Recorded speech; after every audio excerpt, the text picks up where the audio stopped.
Muy buenas, amantes de los crímenes sin resolver. Hoy una noticia recién salida del horno nos ha sacudido a todos, pero esta vez para bien.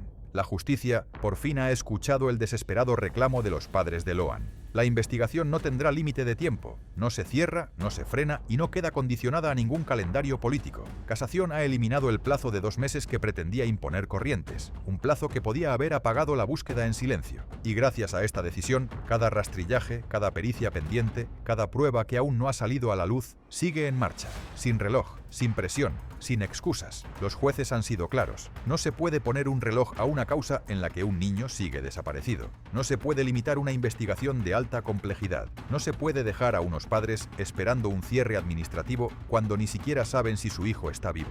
Y aquí llega el salseo fuerte. No solo continúa la búsqueda, también se unifican las dos causas. Ya hay fecha de audiencia preliminar para febrero de 2026 y 17 personas, sí, 17, irán a juicio oral. 7 por la sustracción, 10 por haber entorpecido la investigación como si fuese una operación perfectamente montada. Con esta decisión, el caso Loan entra en su etapa más oscura y también en la más prometedora, porque cuando la investigación estaba a punto de congelarse, la justicia dijo: no, seguid, buscad, avanzad. Y ahora vamos a revisar una entrevista de hace unos días en la que el fiscal Carlos Scheffer explica, sin filtros, por qué la búsqueda sigue viva, qué pruebas son irrefutables y qué preguntas nadie se atreve todavía a responder. Antes de empezar, como siempre, dejad vuestro like, suscribíos y contadme en los comentarios. ¿Es esta decisión un rayo de esperanza o el preludio de algo mucho más grande que aún no quieren revelar? Carlos Scheffer es fiscal federal de Corrientes, fiscal federal ante el Tribunal Oral. Va a ser el fiscal del juicio del caso Loan, caso emblemático también de la vecina provincia de Corrientes. Doctor, muy buenas tardes, gracias por su visita. Buenas tardes, gracias por la invitación. Bueno, antes que nada, ¿cómo ven el caso Cecilia, ¿no? En Corrientes? Sí, justamente lo que estaba escuchando y quería felicitar el gran trabajo que hace este medio, a través del cual pudimos ver también el impecable trabajo que hizo la Fiscalía y la querella. Quiero felicitarlos, la verdad que casos como ese movilizan y sé lo que los zapatos, cómo estuvieron los zapatos de esos fiscales y de esa querella, que realmente llevaron adelante un trabajo impresionante y lo pudimos saber gracias a ustedes. Lo digo como ciudadano y como representante del Ministerio Público Fiscal Federal, ¿no? El tono del estudio cambia de golpe. El fiscal entra serio, contenido, pero con una tensión que se nota en cada palabra. No está ahí para cumplir, está ahí porque quiere que se escuche algo. Y cuando él agradece como ciudadano, no es cortesía, es un aviso, como si llevara tiempo con cosas atragantadas y quisiera que por fin alguien lo escuchase sin cortar la señal. Ahí ya entendemos que lo que está por decir no es un simple balance del caso. Muchas gracias doctor. Bueno, hoy hablábamos a la mañana, ¿no? El caso Cecilia fue casi exactamente un año antes del caso Loan, ¿no? En cuanto a lo mediático, una búsqueda intensa y ese rostro que acaparó los medios de todo el país, y finalmente estamos más cerca del juicio con un logro que también es importante, que se ha logrado unificar dos causas centrales en este hecho, ¿no? Exactamente. Nosotros lo veníamos viendo, se unificaron lo que es la causa de la sustracción del menor, sí, con los 10 imputados que vinieron a entorpecer la causa. Y este no es un dato menor. Primero porque los 17 personas van a estar en este mismo juicio, y no es un dato menor porque esas 10 personas que vinieron a entorpecer, lo vamos a ver los rostros y se van a ver los rostros y por qué lo hicieron, digamos. Claro. ¿No? Y aquí llega el primer golpe. 17 personas van a juicio, 7 por la sustracción, 10 por entorpecer, 10 personas moviéndose como un grupo organizado para meter ruido, manipular, confundir, y todo en medio de la búsqueda de un niño de 5 años. Eso no es espontáneo, eso no es casualidad, eso es alguien diciendo: aquí no entra nadie más, aquí no se descubre nada. Scheffer lo describe con calma, pero se le nota la indignación entre líneas, como si aún hoy le costara creer el nivel de interferencia que hubo. Yo siempre digo que este fue un récord Guinness. Yo no creo que haya en el país una causa donde 10 personas vengan a entorpecer, y una causa tan noble donde se estaba buscando un menor de 5 años. Ustedes tienen que entender que en alguna de esas personas, por ejemplo, se presentaban como abogados y ni siquiera eran abogados, hablaban ante los medios de comunicación como tales, hicieron cosas con los menores que justamente eran los testigos más importantes, porque ustedes imagínense que los testigos, los menores que estuvieron con Loan ese día, estas personas vinieron ahí a 9 de julio, lo encerraron en un hotel, claro, lo tenían, así, Esto yo nunca lo vi en mi experiencia y creo que va a ser un récord Guinness en el país juzgar a 10 personas que por venir a entorpecer una causa, ¿no? Tenemos, hay unas plaquitas, no sé si la producción lo tiene, justamente para ver porque son más los que vinieron a entorpecer que los imputados propiamente de la desaparición, ¿no? Del caso Logan. Me dirá la producción si tenemos las plaquitas. Bueno, ahí vemos, estos son los imputados por el desvío, ¿no?, en la investigación y el entorpecimiento. Son las personas que se hacían pasar por integrantes de la Fundación Lucio Dupuy, ¿no?, que aparecían de repente, irrumpieron en Corrientes y ustedes pudieron probar que cada uno tuvo un rol. ¿Qué es lo que se pudo saber de esto? Y bueno, nosotros no sabemos el por qué lo hicieron. Es lo mismo que nos está pasando con qué pasó con Logan y para qué, por qué, qué se sabe, qué pasó con Logan. Nosotros lo que tenemos acá probado es, primero, que estas 7 personas lo sustrajeron del lugar. Sí. Se lo sustrajeron del padre de Logan. Y estas 10 personas vinieron a entorpecer, nosotros lo decimos no solamente porque se fue dando cuenta de esa situación, porque la asesora de menor empezó a advertir ciertas cosas raras. Estas personas vinieron, por ejemplo, los encerraron en un hotel, a estas personas tabicaron todo el hotel y supuestamente estaban haciendo una tarea de investigación. Que al o como una investigación paralela a la que venía haciendo la justicia. Una investigación paralela, y de hecho hay escuchas, hay audios, hay mensajes de texto que le iban diciendo, por ejemplo, a Dupuy, digamos, al verdadero Dupuy, que supuestamente que ellos ya lograron la detención de fulano, de sultano, y no tenía nada que ver. Hay uno que es un caso muy paradigmático, que es el falso yanqui, le llamo yo, sí. que es Soria, que se identificaba como miembro de la DEA. Ustedes piensen que cuando esto se advierte a la jueza que estaba en trámite, se irrumpe en el hotel, esta persona recibió con agresión a la prefectura y le decía que él era parte de la DEA, que estaba involucrado un narco que nosotros teníamos detenido, de apellido López, ahí en Goya.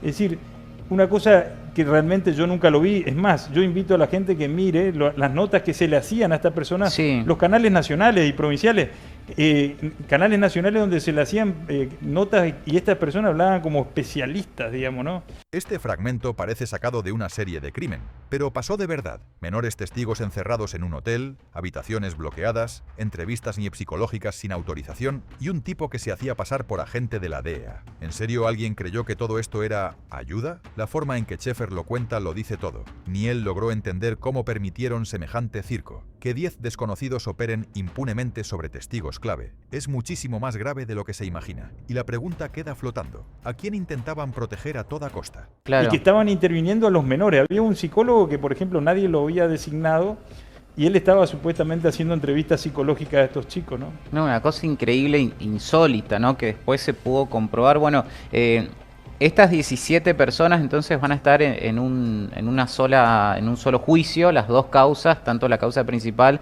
como la del entorpecimiento. La causa principal no llega como delito de trata de personas. Exactamente. Nosotros lo que tenemos probado llega por la sustracción del menor. Eso está probado. Eso está probado, claro, claro, porque el menor desaparece ahí. Y es más, lo que yo suelo decir es, no se perdió, no es que se fue caminando a una laguna, no es que un yacaré, nada. El chico fue sustraído ahí, lo tenemos probado con la prueba odorolífica que surge del auto de Pérez y Callaba, ¿sí? Claro. A Pérez y Callaba los perros detectan que ahí está el olor del Logan, y en el vehículo que también tenían, aparte otro vehículo particular, también es detectado ese olor de Logan ahí. Es decir, y eso demuestra que ellos lo sustrajeron del lugar, ¿no? Hay, digamos, la secuencia, si yo te la explicara, es medio un poco larga, pero la situación que demuestra que el menor estaba en ese lugar y que a partir de que del punto cero, le llamo yo, es donde al chico es levantado. El chico no se fue de ahí, no se fue caminando, y de hecho cometen una torpeza, como generalmente ocurre en este tipo como en el caso que ustedes tenían de Cecilia, plantan un botín al día siguiente. Claro, y esa es una secuencia que nosotros la vamos a explicar en el juicio, que va a demostrar que hay responsabilidad penal de esta gente, ¿no? Claro, Logan estaba en ese campo y dejó sus rastros en los vehículos, que fue detectado por los perros. Exactamente. ¿No? En ese vehículo que es el mismo que después viene al Chaco. horas después. El vehículo que es utilizado, ellos tienen una camioneta y tienen el 4K, si no me quiero equivocar. Es el rojo que creo que es el que estamos viendo. El vehículo, ese vehículo. Ese vehículo también da prueba positivo, la prueba odorífica. Claro, o sea, Logan estuvo ahí. Estuvo ahí. De hecho, se hicieron pruebas respecto a los otros autos que estaban ahí y, por ejemplo, los perros no detectaron ese. Las personas que vinieron a hacer esa prueba son especialistas que vinieron de Salta. Esto lo digo porque muchas veces se plantea, como en algunas causas se plantean que esto tiene que ver con gente que trabaja en la provincia. En este caso trabajaron todas las fuerzas federales, jueces, fiscales de otro lado, fiscales de la Protex. Es decir, hay un montón de gente que no tiene nada que ver con Corriente, digo yo, porque a veces dice, se intenta tapar por esto, por aquello. Y en este caso actúan todas las fuerzas federales, fiscales de la Protex, que son Mángano y Colombo, con lo que estoy trabajando ahora en el juicio prácticamente. Y bueno, y nosotros ahora llegamos con esta parte del juicio y la otra etapa que está en investigación, donde se está tratando de saber qué pasó con Logan, y donde se investiga, y nosotros pedimos con la querella que se continúe investigando hasta que aparezca el menor, ¿no? Claro, está probado que a Logan lo llevaron, alguien lo llevó de ahí. Se habló en un momento de una hipótesis de un accidente, que a Logan lo pudieron haber chocado en el campo. ¿Ustedes descartan esa hipótesis? No se descarta ninguna hipótesis porque, vuelvo a repetir, lo sustraen de ese lugar. No saben si vivo o muerto. No sabemos en qué condiciones, sabemos, y no sabemos si hay trata o si no hay trata. Por eso, justamente cuando se puso un plazo de 2 meses para concluir la investigación respecto a estos 7, porque la Cámara lo que consideró es que tenían que decidir en 2 meses si hay o no trata. Y lo que nosotros decimos con la querella, de hecho, ustedes saben que los querellantes fueron personalmente a hablar con los fiscales, con los jueces de casación penal, a pedirle personalmente que no se cierre la investigación, que no se tome un plazo de 2 meses para decidir, porque realmente si surge un elemento de la trata, obviamente que se va a seguir investigando por ese lado, y si surge lo del accidente, que puede ser una hipótesis también, porque hay ciertos datos ahí que la jueza los cita en su procesamiento, es decir, hay manchas de sangre, hay un golpe en el vehículo, hay una situación que podría darse, pero nosotros somos muy cautos. Aquí no hay interpretaciones. Schaeffer lo suelta claro. Logan fue sustraído. Punto. La prueba odorífera en 2 vehículos. La secuencia exacta del momento en que desaparece. La torpeza del botín plantado. Todo apunta a un movimiento deliberado, calculado y ejecutado por adultos. Nada de accidentes. Nada de que se perdió. Nada de esas versiones que circulaban al principio. Y el fiscal remarca, somos cautos. Pero lo dice con un tono que parece más una contención que una duda. Si habla así, es porque ya saben muchísimo más de lo que se dice públicamente. Tenemos que actuar con prueba. Lo cierto es que lo sustrajeron de ahí y al día siguiente plantaron el botín. Eso, en la secuencia de la fotografía, ustedes lo pueden ver claramente, ¿no? Y se investiga acá el delito más grave, ¿no? A partir de ahí ir decantando. Claro, una cosa es, acá se los va a jugar por la sustracción. Si surge otro delito, se puede jugar por ese delito más grave aún. Porque si lo hicieron por trata y se puede determinar. Es decir, nosotros somos, si bien se sigue investigando, también estamos viendo que los juicios orales a veces hablan, digamos. Ustedes lo vieron en el juicio tras. Ustedes van a ver que van a haber 17 personas, vuelvo a repetir, hay 10 personas que vinieron a entorpecer y no sabemos el por qué.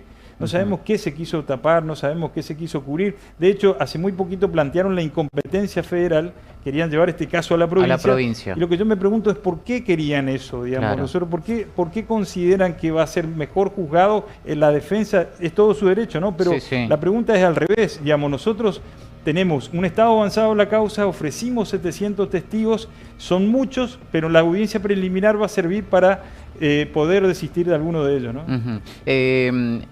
Esto que usted señalaba, ¿no? De que quieren llevar el juicio al fuero ordinario, el fuero provincial, ¿es una posibilidad o eso ya está descartado? Ya está descartado porque el tribunal lo desestimó la semana pasada y nosotros veníamos insistiendo que se fije fecha.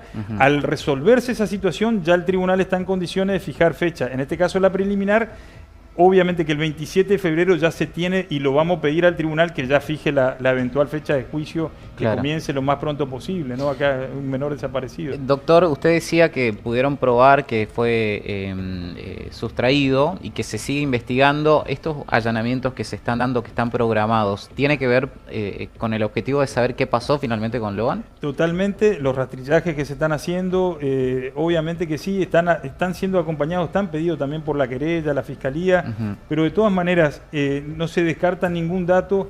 Hay veces, yo tengo en cuenta que hay defensas, bueno, le pasó con el caso Cecilia, ¿no? Que creen que porque si no aparece no se va a poder juzgar. Acá la sustracción del menor está clara. Aprobado. No sabemos cómo lo sustrajeron, no sabemos en qué condiciones estaba, pero lo sustrajeron del lugar. Y obviamente que hay una familia que está esperando que le digan dónde está Logan. Y eso realmente a veces a nosotros nos llama mucho, a todo el mundo le llama la atención. Pero nosotros vamos a tener 17 personas sentadas en el banquillo, un comisario que también actuó con muchísimas irregularidades, que justamente estuvo el momento de que se plantó el botín. Ahí se hicieron unos estudios muy interesantes que son los estudios de la fotografía que se iban sacando en la secuencia, digamos, con los datos y todo. Así que ustedes lo van a poder ver en el juicio oral y público y ojalá nos diga realmente qué pasó con Logan, ¿no? Seguimos todavía esperando qué pasó con Scherer, pero quiero contarles que en ese caso están todos condenados. Solamente faltan 2 personas que se habían dado a la fuga, pero que están en el exterior. Que están en el exterior, pero todos fueron condenados. Claro, y no hubo cuerpo ahí. Y no hubo cuerpo. Bueno, el caso de Cecilia también, no llega a la instancia de juicio y la verdad lo vimos en las audiencias del caso de Cecilia, sálvese quien pueda, y más de uno empieza a hablar y por ahí siempre está esa esperanza que se pueda saber, ¿no? Finalmente qué es lo que ocurrió con este chiquito. ¿Cómo está trabajando el Tribunal Oral Federal de Corrientes? ¿Con jueces, digo, titulares? ¿Ya está conformado? En este momento había 2 jueces titulares, uno se está jubilando el día lunes, hay un conjuez que está, el doctor Belforte, que está designado a Formosa, y obviamente que nosotros el mismo día lunes vamos a solicitar que se nombre un tercer juez y un cuarto juez, porque esta causa va a requerir un cuarto juez por el tiempo que va a demorar el juicio. Claro. Es decir, nosotros queremos que el juicio se demore lo menos posible, pero nosotros como Ministerio Público tenemos que ofrecer la prueba y tiene que estar a la vista de todos. Y es nuestra obligación acreditar los hechos que le estamos atribuyendo. En principio nosotros tenemos sospecha razonable de que estas personas son los que sustrajeron al menor. ¿Todas las personas están detenidas, las que llegan a juicio? O... Las 7 personas más el falso yanqui y los que entorpecieron, los otros 9 no, porque tienen delitos menores, pero el falso yanqui, al que ya yo le llamo así porque no tenía ni siquiera arraigo domiciliario, o sea, tenía domicilio en Estados Unidos. Y vuelvo a repetir, las cosas que hizo, ofreció hasta droga a uno de los hermanos de este López como para que diga dirección en la causa. Es decir, una cosa realmente, vuelvo a repetir, nunca vista. Por eso ustedes ven que la investigación al principio se trabó muchísimo, no ocurrió nunca y además la Justicia Federal empezó a actuar recién a los 10, 12 días por ahí. Y eso la verdad que también llama la atención de que si hubiese sido realmente un accidente, que pudo haber ocurrido, ¿por qué todo ese andamiaje criminal que aparece después, ¿no? Porque en definitiva no se explica por qué había tanto interés en entorpecer la causa. Son todas las preguntas que yo creo que los debates, y vuelvo a repetir con mi experiencia, ustedes lo pueden evidenciar, lo vieron en el debate, ustedes ven las caras, la inmediación es muy importante y yo tengo mucha fe. Nosotros trabajamos en ese sentido, el equipo de fiscales que estamos trabajando en el caso realmente está muy entusiasmado en que pueda surgir algo muy importante de ese debate, ¿no? Más allá de lo que ya se está aprobado, ¿hay posibilidad de que Logan realmente esté vivo?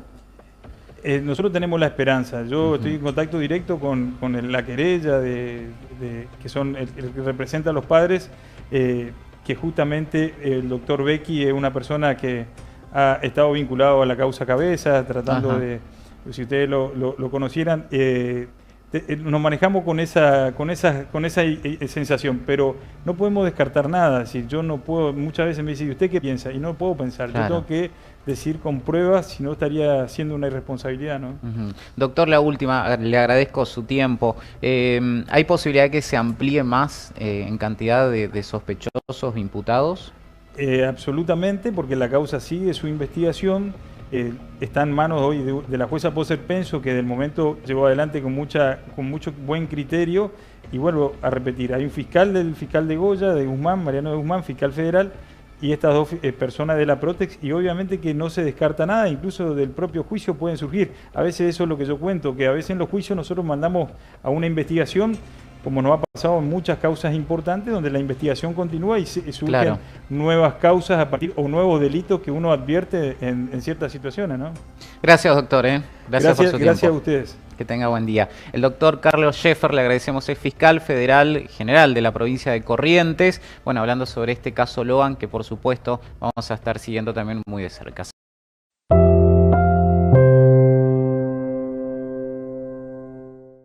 El cierre es una de las partes más fuertes de toda la entrevista. Scheffer desmonta la idea de que sin el niño no hay justicia. El juicio va igual, las pruebas están, las contradicciones están. La secuencia está. Lo que falta es saber qué hicieron con él. Y cuando insiste tantas veces en que la búsqueda continúa, que no descartan nada, que los operativos siguen, ahí está la clave. Ese tipo de insistencia no es casual. Eso suena a que esperan algo, a que están detrás de un movimiento final, a que alguien está a un paso de quebrarse o de dejar rastro.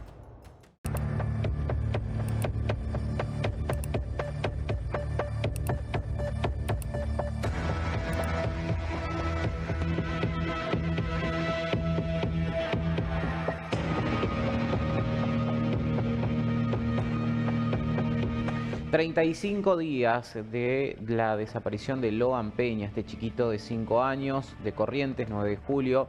Versiones de todo tipo, hipótesis de todo tipo, detenidos de todo tipo y la declaración que se están dando en estas últimas horas de las personas que están detenidas, que son 8 en total. Recordemos que declaró Laudelina, dio una de las tantas versiones que ya ha dado, y ahora se conoció la declaración del esposo de Laudelina. Estamos hablando de Benítez, el tío de Logan, tío político, que declaró desde la unidad penal número 7, aquí en la ciudad de Resistencia. ¿Qué es lo que declaró este hombre? La verdad que en términos generales no aportó nada nuevo, no dio ninguna versión nueva, sostiene su versión de que Logan desapareció. Dice él, estando en el Naranjal, escuché a una nena decir: tío, tío, falta un nene. Ahí me di cuenta que era Logan. Después del llamado a Laudelina, fuimos a buscar linternas y pilas. Lo estuve buscando, dice este hombre, y asegura que a Logan se lo llevaron. Él cree que se lo llevaron, pero no dice ni quién, ni dónde, ni cuándo, ni detalla momento o persona que haya intervenido en eso de llevárselo a Logan. Es casi una presunción la que realiza Benítez en su declaración ante la jueza federal que está llevando adelante la investigación. Este hombre, Benítez, que recordemos, se inicia la búsqueda de su sobrino cuando desaparece, luego se retira del lugar y vuelve sin remera. Una remera azul que nunca apareció además, ¿no? Le preguntó a la jueza sobre Cayllaba y Pérez. Recordemos Cayllaba, María Victoria, la ex funcionaria municipal, y Pérez, Carlos Pérez, ex integrante de la Armada Argentina, que estaban allí en ese almuerzo y que también están detenidos. Bueno, ¿qué es lo que dijo él? Que no los conoce a estas personas. En la comida fue la primera vez que los vi, no suelo ir a la casa de ellos, mi señora es la que va. Y esto la verdad que no cierra tampoco, porque su hija, recordemos Macarena, tiene agendada como tía Victoria por Cayllaba, la tiene agendada así en el teléfono celular. Sin embargo, Benítez dice: yo a ellos no los conozco, nunca los vi, fue la primera vez que lo vi en este almuerzo. Mi señora sí, Laudelina sí va a la casa de ellos, pero yo no los conozco. Y después denuncia a la policía de Corrientes, puntualmente a los integrantes de la comisaría de 9 de julio, porque y da ahí un nombre y apellido de una mujer, en donde de una mujer policía que le decía que tenía que inculpar a alguien, inculpar a la hija, decía, que la inculpe a Macarena Peña. Esto es lo que cuenta Benítez, ¿no? Los policías me pidieron el teléfono y me esposaron, me dijeron que tenían cómo hacerme hablar. ¿no? Dato que para la causa la verdad que es irrelevante, porque no, acá sí lo que se procura es saber qué pasó con Loan y si a él lo torturaron o no, poco importa, ¿no? En la investigación. Más allá de que, bueno, si realmente ocurrió estas torturas no está bien, pero al objeto de la investigación no le interesa, ¿no? Si lo torturaron o no. Bueno, él lo contó como un dato. A la jueza no le interesó demasiado eso. Seguramente se abrirá alguna investigación administrativa o algo, pero no es un dato relevante para la causa. Y le preguntaron sobre esta remera azul. ¿Dónde fue? ¿Dónde quedó esa remera azul que él tenía puesta en un momento y que después aparece sin remera? El abogado Osuna, que enseguida lo vamos a escuchar, dice no, había mosquitada, entonces él se sacó la remera para poder espantarse los mosquitos. Y cuando le pregunto yo a Osuna, hoy lo entrevistábamos en Radio Cadena Federal, sobre esta remera azul, su abogado defensor, el doctor Osuna, dice que no saben dónde está la remera azul, que no tienen idea. Y entonces le pregunto, a ver, esta remera puede ser sometida a pericias y sin embargo desapareció. Es una muestra, una prueba muy importante porque puede ser tal vez peritada con perros. El abogado de Benítez, bueno, relativiza la prueba de perros, dicen que no es concluyente, que se pueden equivocar los perros, pero ¿y si la remera azul tenía manchas de sangre, por ejemplo? ¿O si tenía alguna muestra biológica que pudiera llegar a interesar? Bueno, esa remera azul de Benítez desapareció. ¿Qué es lo que dice Benítez cuando le preguntan por esta remera? Dice, la secuestraron en la comisaría y después desapareció. No sabe qué pasó con su propia remera. Algo que también no deja de llamar la atención. Decíamos, habló hoy el abogado defensor de Benítez, el doctor Ricardo Osuna. Recordemos, reitero, Benítez está detenido acá en la unidad penal número 7 y dio justamente algunos detalles de qué es lo que declaró y qué es lo que creen ellos que pasó con Loan. Pero además el doctor Osuna va más allá y apunta a los fiscales. No tienen nada los fiscales y esta investigación no va a buen puerto, dijo el abogado. Ayer, efectivamente, el día de ayer le tomaron declaración de imputado, la primera vez que le toma el juzgado federal de Goya, y bueno, donde se le cambió la imputación y se le hizo saber la nueva calificación que es la de sustracción de menores del artículo 146 del Código Penal. Y bueno, él aportó lo mismo que dijo del primer día, que es lo que él hizo en realidad con lo que pasó después de ese almuerzo familiar que tuvieron. Y bueno, volvió a ratificar la idea de que supuestamente Loan indudablemente desapareció, inexplicablemente para ellos, pero es lo que pasó ese día. Yo creo que por los tiempos, de acuerdo a la imputación que se le hizo saber, que la última foto que le toman al grupo de chicos junto con Ramírez y Miyapi fue a las 13:52, y él hace la llamada a la Laudelina avisándole o preguntándole qué pasó, si había llegado Loan ahí a la casa. Fue 14:24, 14:25, recién atiende la llamada a la Laudelina.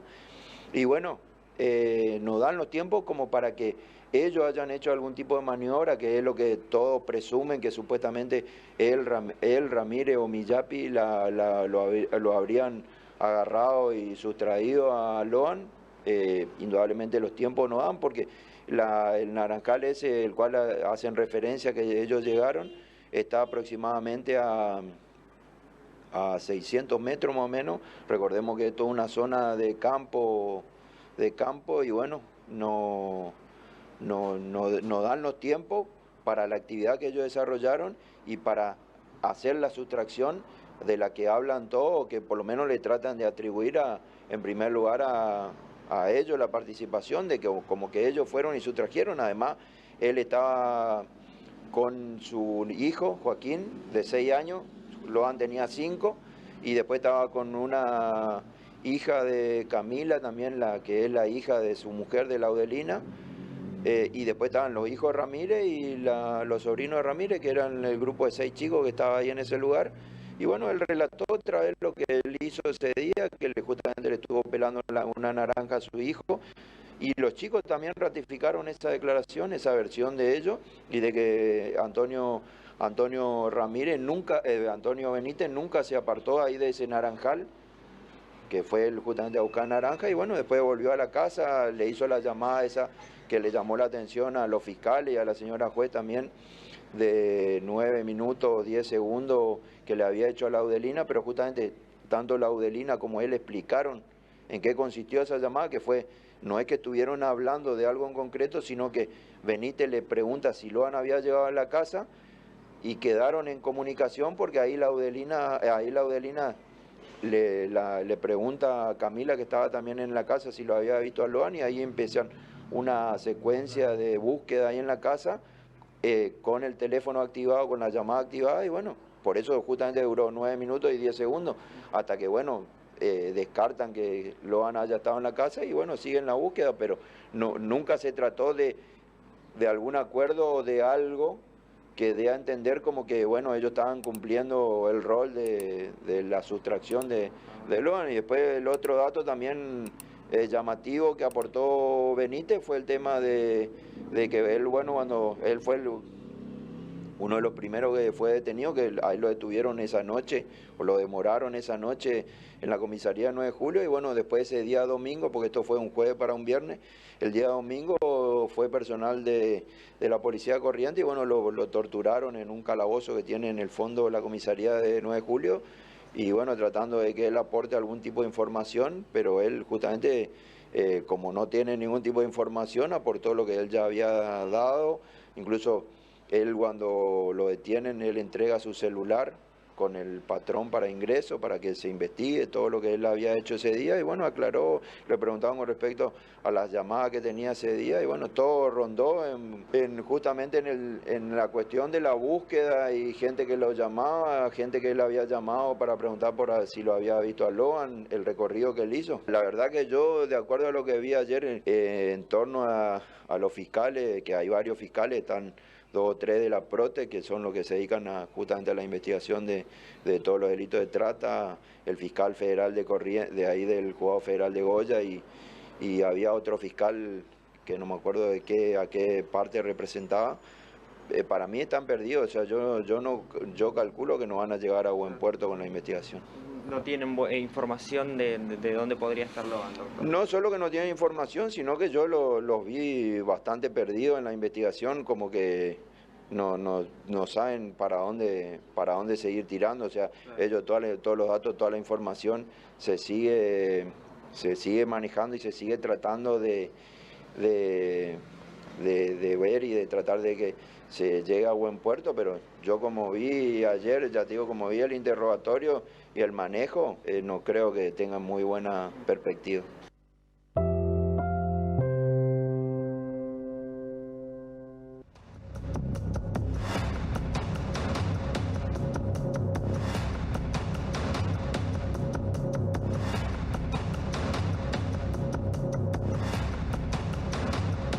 Y un análisis preliminar sobre las manchas de sangre que se encontraron en la camioneta de este hombre, de Carlos Pérez, dio negativo al ADN de Loan. Esta información se conoció en la mañana de hoy, es un primer análisis que se hizo.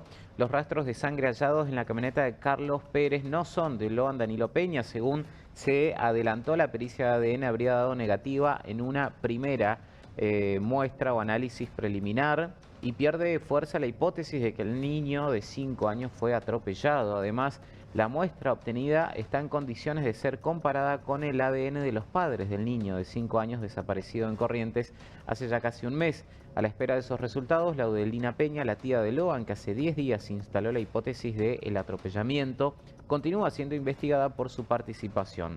Los peritos de la Dirección Científica de Superintendencia de Investigaciones Federales encontraron restos de sangre humana con perfil genético masculino completo en las muestras tomadas por hisopado en el guardabarro delantero derecho de la Ford Ranger blanca del matrimonio de Pérez y Cayllaba, esta camioneta que estamos viendo allí en imágenes.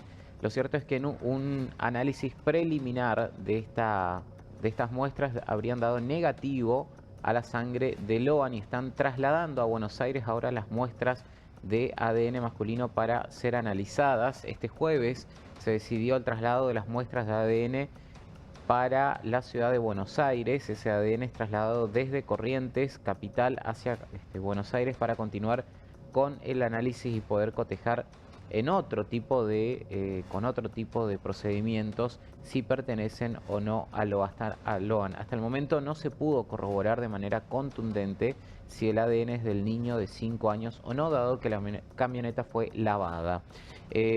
Continuando con las novedades del día, tenemos que contarles que la jueza Cristina Poser-Penso dispuso que se haga un perfil económico y social del núcleo familiar del nene de 5 años y además ordenó peritar las redes sociales. Esto lo decidió la jueza federal, quien ordenó hacer este perfil económico y social de la familia, del núcleo familiar de Loan y de todos los imputados. Poser-Penso ordenó determinar el núcleo familiar, el núcleo social, deportivo y su relación en la escuela y su cuaderno de comunicaciones. Con respecto al núcleo familiar, pidió examinar redes sociales y solicitó todas las transacciones de un mes antes de la desaparición de Loan a la fecha e informes al registro de propiedad inmueble y registro de propiedad automotor. También pidió corroborar la vigencia de las alertas migratorias del nene de 5 años y los detenidos. Por otra parte, la declaración indagatoria de Mónica Millapi se adelantó para hoy a las 18. Francisco Méndez, el policía retirado cercano al comisario Maciel, declarará mañana viernes y este jueves van a prestar declaración María Victoria Cayllaba, exfuncionaria de 9 de julio, y su esposo Carlos Pérez.